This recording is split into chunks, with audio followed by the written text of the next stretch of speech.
साथियों नमस्कार। आज का जो सेशन है, आज हम लोग करेंगे करंट अफेयर, जो कि आज दिनांक है 26 नवंबर 2024। आज का सेशन बहुत ही इम्पोर्टेंट है। आज हम लोग जो कवर करेंगे, किस किस एग्जाम को कवर करेंगे, हम लोग करेंगे एसएससी के जितने भी एग्जाम होते हैं उनको हम लोग कवर करेंगे, रेलवे के जितने भी एग्जाम होते हैं उनको कवर करेंगे, डिफेंस से रिलेटेड जितने भी एग्जाम होते हैं उनको भी कवर करेंगे, जिसमें करंट का सेशन आता है। बैंकिंग को भी साथ में कवर करते हुए चलेंगे, यानी कि भारत के जितने भी राज्य हैं वहाँ पे जितने भी एग्जाम होते हैं लगभग, जिसमें जो करंट का सेशन आता है, करंट का सेक्शन आता है, उसको हम लोग कवर करेंगे।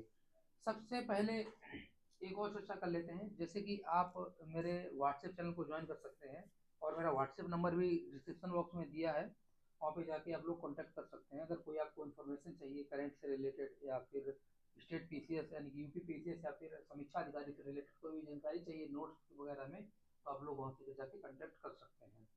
चलिए हम लोग शुरुआत कर लेते हैं। सबसे पहला क्वेश्चन दिया हुआ है, और एक बात बता देते हैं कि बाइलिंगुअल पीडीएफ है, चाहे आप अंग्रेजी माध्यम से हो या फिर हिंदी माध्यम से हो, आप लोग देख सकते हैं इसको। चलिए हम लोग पहला क्वेश्चन देख लेते हैं। पहला क्वेश्चन दिया है, हाल ही में किस देश ने खाद्य जनित बीमारियों को राष्ट्रीय आपदा घोषित किया है? ऑप्शन ए दिया है भूटान, ऑप्शन बी दिया है नेपाल, ऑप्शन सी दिया है जापान, और ऑप्शन डी दिया है दक्षिण अफ्रीका। इसका जो करेक्ट आंसर हो जाएगा ऑप्शन नंबर डी हो जाएगा, दक्षिण अफ्रीका।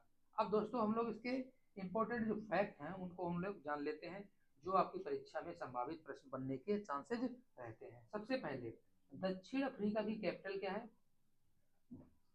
कैपिटल कैपिटल की बात कर लेते हैं। इसकी कैपिटल है तीन, इसकी कैपिटल है तीन।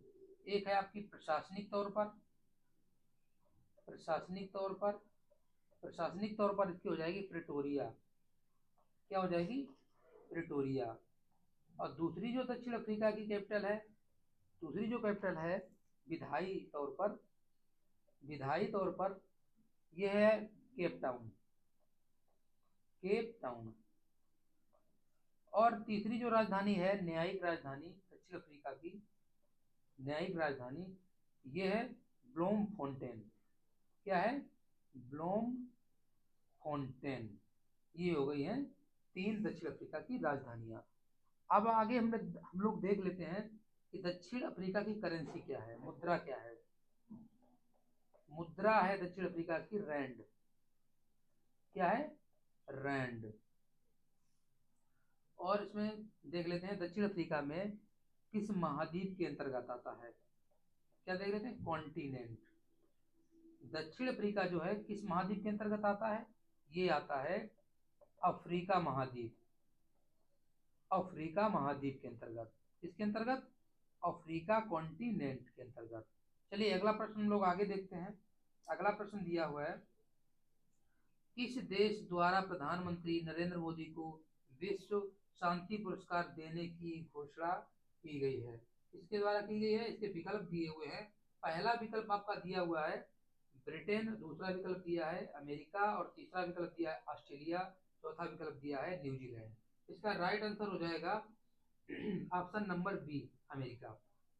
अब अमेरिका से जुड़े हुए अन्य फैक्ट देख लेते हैं, जैसे कि राष्ट्रपति कौन है, और वहाँ पे कौन सी करेंसी चलती है, और वो अमेरिका की कौन सी राजधानी है, इसके बारे में हम लोग चर्चा कर लेते हैं। सबसे पहले कैपिटल क्या जान लेते हैं? राजधानी। अमेरिका की राजधानी क्या है? Washington DC. क्या है? Washington, Washington DC. ये हो गई है अमेरिका की राजधानी। और अमेरिका की मुद्रा क्या है, करेंसी क्या है? मुद्रा है डॉलर। अमेरिका की करेंसी हो गई है डॉलर। और यहाँ पे जो राष्ट्रपति हैं वो कौन है? अमेरिका में राष्ट्रपति कौन है? Donald, Donald Trump. अमेरिका के राष्ट्रपति कौन है वर्तमान में? Donald Trump. अब हम लोग देख लेते हैं अमेरिका जो है किस महाद्वीप के अंतर्गत आता है, किस महाद्वीप के अंतर्गत आता है? ये आपका आता है उत्तरी अमेरिका, उत्तरी अमेरिका महाद्वीप के अंतर्गत आपका अमेरिका आता है। चलिए आगे हम लोग तीसरे प्रश्न की ओर चलते हैं। अगला प्रश्न आपका है, अगला प्रश्न दिया हुआ है, हाल ही में स्कॉट बेसेंट को किस देश का वित्त मंत्री नियुक्त किया गया? ऑप्शन दिए हैं, ऑप्शन ए दिया है कनाडा, ऑप्शन बी दिया है फ्रांस, ऑप्शन सी दिया है जर्मनी और ऑप्शन डी दिया है संयुक्त राज्य अमेरिका। इसका राइट आंसर हो जाएगा ऑप्शन नंबर डी, संयुक्त राज्य अमेरिका, संयुक्त राज्य अमेरिका। चलिए अगले प्रश्न की ओर हम लोग चलते हैं। अगला प्रश्न आपका है, अगला प्रश्न दिया हुआ है, संयुक्त राष्ट्र ने किसे 20 नवंबर को UNFCCC डिजिटल क्लाइमेट एडवाइजरी का ग्लोबल ब्रांड एम्बेसडर चुना है? Option A Virat Kohli, option B Mahendra Singh Dhoni, option C Punjabi गायक शुभ और ऑप्शन डी दिया है अरिजीत सिंह। इसका राइट आंसर हो जाएगा ऑप्शन नंबर सी, पंजाबी गायक शुभ को UNFCCC डिजिटल क्लाइमेट एडवाइजरी का ग्लोबल ब्रांड एम्बेसडर चुना गया है। इंपॉर्टेंट प्रश्न है, स्टार लगा लीजिएगा, डबल स्टार लगा लीजिएगा, इंपॉर्टेंट प्रश्न है। चलिए अगले प्रश्न की ओर हम लोग चलते हैं। अगला प्रश्न दिया हुआ है 5 नंबर प्रश्न है, वैश्विक जलवायु परिवर्तन प्रदर्शन सूचकांक 2025 में भारत ने कौन सा स्थान हासिल किया है? ऑप्शन दिए हैं, ऑप्शन ए दिया है 5वां स्थान, ऑप्शन बी दिया है 7वां स्थान और ऑप्शन सी दिया है 10वां स्थान और ऑप्शन डी दिया है 15वां स्थान। इसका राइट आंसर हो जाएगा ऑप्शन नंबर सी, 10वां स्थान। देखिए भारत को वैश्विक जलवायु परिवर्तन प्रदर्शन सूचकांक 2025 में 10वां स्थान प्राप्त हुआ है। चलिए अगले प्रश्न की ओर हम लोग चलते हैं। अगला प्रश्न आपका दिया हुआ है, अगला प्रश्न नंबर 6 है, हाल ही में कौन सा देश अंतरराष्ट्रीय सौर गठबंधन का 104वां पूर्ण सदस्य बना है? Option A Ukraine, option B Bhutan, option C Nepal, option D है आर्मेनिया। इसका राइट आंसर हो जाएगा ऑप्शन नंबर डी, आर्मेनिया। अब हम लोग आर्मेनिया से जुड़े हुए फैक्ट जान लेते हैं, आर्मेनिया से जुड़े हुए फैक्ट जान लेते हैं, इंपॉर्टेंट फैक्ट हैं क्योंकि प्रश्न का कोई पता नहीं होता करंट से कहाँ क्वेश्चन बन जाए। सबसे पहले आर्मेनिया की कैपिटल क्या है, आर्मेनिया की राजधानी क्या है, आर्मेनिया की राजधानी क्या है?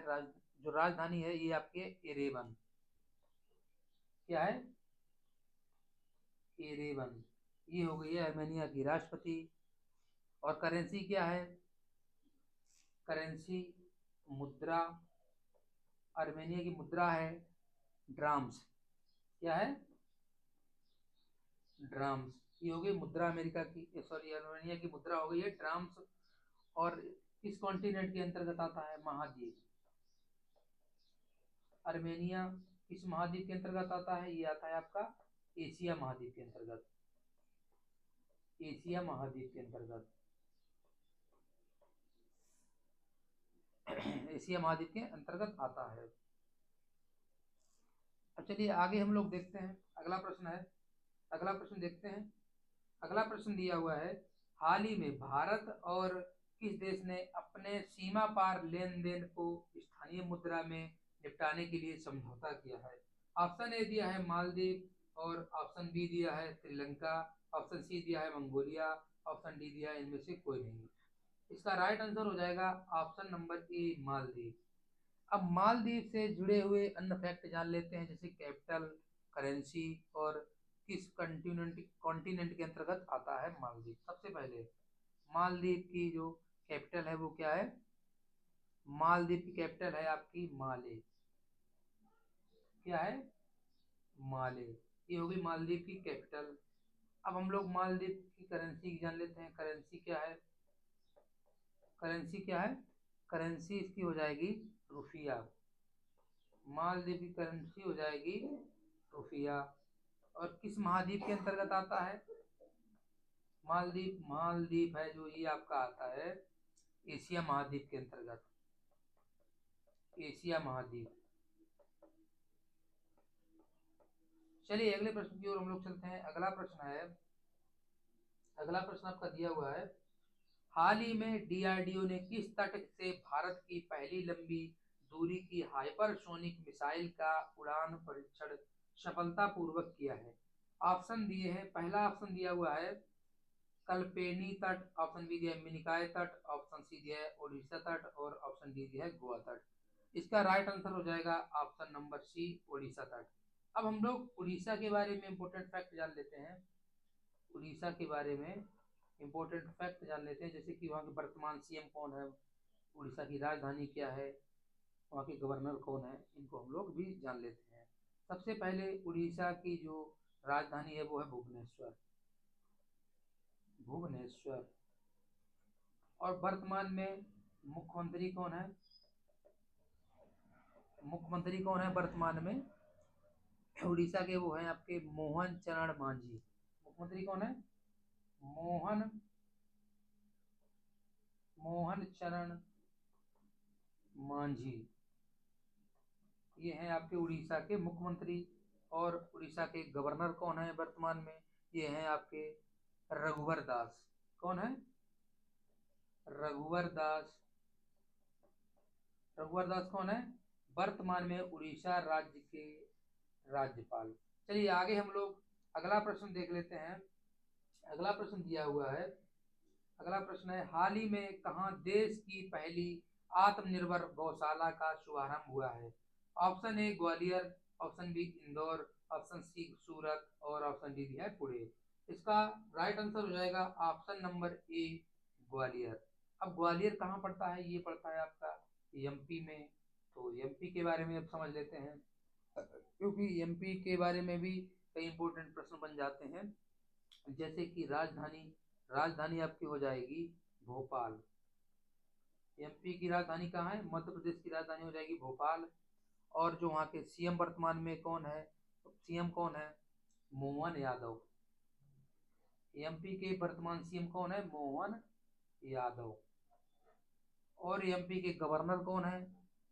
एमपी के गवर्नर कौन है? शंभू भाई। कौन है? शंभू भाई। शंभू भाई छगन भाई पटेल।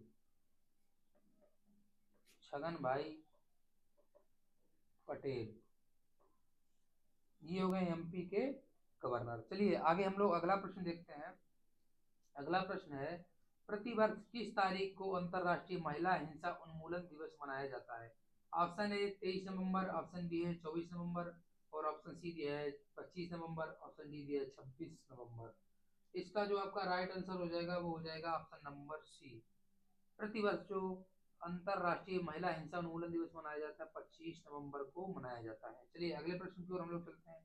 अगला प्रश्न है, प्रधानमंत्री नरेंद्र मोदी का 24 नवंबर को आयोजित मन की बात कार्यक्रम, इस कार्यक्रम की कौन से नंबर की कड़ी थी? ये आपकी थी 116वीं नंबर की, यानी कि ऑप्शन सी इसका करेक्ट आंसर हो जाएगा। चलिए अगले प्रश्न की ओर हम लोग चलते हैं। अगला प्रश्न आपका दिया हुआ है, हाल ही में कितने युवा कलाकारों को वर्ष 2022 और 2023 के लिए उस्ताद बिस्मिल्लाह खान युवा पुरस्कार से सम्मानित किया गया है? ऑप्शन ए 50, ऑप्शन बी 65 और ऑप्शन सी 82 और ऑप्शन डी है जो 92 युवा। इसका करेक्ट आंसर हो जाएगा ऑप्शन नंबर सी, यानी कि 82 युवाओं को उस्ताद बिस्मिल्लाह खान युवा पुरस्कार से सम्मानित किया गया। चलिए अगले प्रश्न की ओर हम लोग चलते हैं। अगला प्रश्न आपका दिया हुआ है, संयुक्त राष्ट्र सतत सतत पर्यटन घोषणा पर कितने से अधिक देशों ने हाल ही में हस्ताक्षर किए हैं? ऑप्शन ए है 40 देश, ऑप्शन बी है 50 देश और ऑप्शन सी दिया है 60 देश और ऑप्शन डी दिया है 70 देश। इसका राइट आंसर हो जाएगा ऑप्शन नंबर बी, यानी कि 50 देश। 50 देशों को संयुक्त राष्ट्र सतत पर्यटन घोषणा पर जो है हस्ताक्षर किए हैं, इससे अधिक देशों ने। इसका बी विकल्प करेक्ट हो जाएगा। चलिए अगले प्रश्न की ओर हम लोग चलते हैं। अगला प्रश्न आपका दिया हुआ है, वर्तमान में भारत वैश्विक स्तर पर कितने नंबर पर सबसे बड़ा सेवा निर्यातक बना है? कितने नंबर पर बना है? ये ऑप्शन दिए हैं, ऑप्शन ए दिया है दूसरा, ऑप्शन बी दिया है पांचवा, ऑप्शन सी दिया है सातवां और ऑप्शन डी दिया है नौवां। इसका राइट आंसर हो जाएगा ऑप्शन नंबर सी, यानी कि सातवां स्थान, यानी कि सातवां। सी इसका विकल्प करेक्ट हो जाएगा। नेक्स्ट क्वेश्चन है जो कि आज के सेशन का लास्ट क्वेश्चन है, अंतिम प्रश्न है, हाल ही में भारतीय सेना ने किस राज्य में मानवीय सहायता एवं आपदा राहत अभ्यास संयुक्त विमोचन 2024 आयोजित किया है? Option A Haryana, option B Kerala, option C Maharashtra और ऑप्शन डी दिया है आपका गुजरात। इसका राइट आंसर हो जाएगा, इसका जो सही विकल्प हो जाएगा ऑप्शन नंबर डी हो जाएगा, यानी कि गुजरात। अब हम लोग गुजरात से जुड़े हुए अन्य इंपोर्टेंट फैक्ट को भी जान लेते हैं, जैसे कि यहाँ की राजधानी, गुजरात की राजधानी क्या है, वर्तमान में मुख्यमंत्री कौन है, मुख्यमंत्री कौन है और गवर्नर कौन है वर्तमान में। सबसे पहले राजधानी, राजधानी गुजरात की हो जाएगी गांधीनगर, गांधीनगर। और वर्तमान में जो मुख्यमंत्री हैं गुजरात के जो वर्तमान में मुख्यमंत्री हैं वो हैं आपके भूपेंद्र पटेल। कौन है? भूपेंद्र पटेल। ये हो गए हैं गुजरात के मुख्यमंत्री। और मुख्यमंत्री के बाद यहाँ के गुजरात के जो गवर्नर हैं वो कौन है? वो कौन है? देवव्रत जी हैं। कौन है? देवव्रत, देवव्रत, देवव्रत जी जो है ये गुजरात के गवर्नर है। एक और इम्पोर्टेंट फैक्ट गुजरात से समझ लेते हैं, क्योंकि कोस्टल यानी कि बाउंड्री से है, इसको भी हम लोग जान लेते हैं क्योंकि ये अक्सर कर क्वेश्चन पूछा जाता है, ज्योग्राफी से रिलेटेड क्वेश्चन है। यहाँ पे प्रश्न आपका बनता है, भारत का ऐसा कौन सा राज्य है जिसकी सीमा सबसे अधिक समुद्र के साथ साझा करता है। इसका विकल्प जो हो जाएगा, जो इसका आंसर हो जाएगा वो आपका गुजरात हो जाएगा, गुजरात हो जाएगा। इसकी सबसे बड़ी सीमा है जो गुजरात राज्य की समुद्र से सबसे अधिक सीमा इसकी लगती है, लगभग इसकी जो लगभग 1600 किलोमीटर इसकी सीमा समुद्र से लगती है। दोस्तों वीडियो कैसा लगा हमें कमेंट बॉक्स में कमेंट करके जरूर बताइएगा। यदि अच्छा लगे तो लाइक करिए, और यदि चैनल पे नए विजिट किए हो तो चैनल को सब्सक्राइब कर लीजिए, बेल आइकन को प्रेस कर दीजिए और अपने दोस्तों के साथ भी शेयर कर दीजिएगा। चलिए मिलते हैं नेक्स्ट वीडियो में, तब तक के लिए जय हिंद, वंदे मातरम।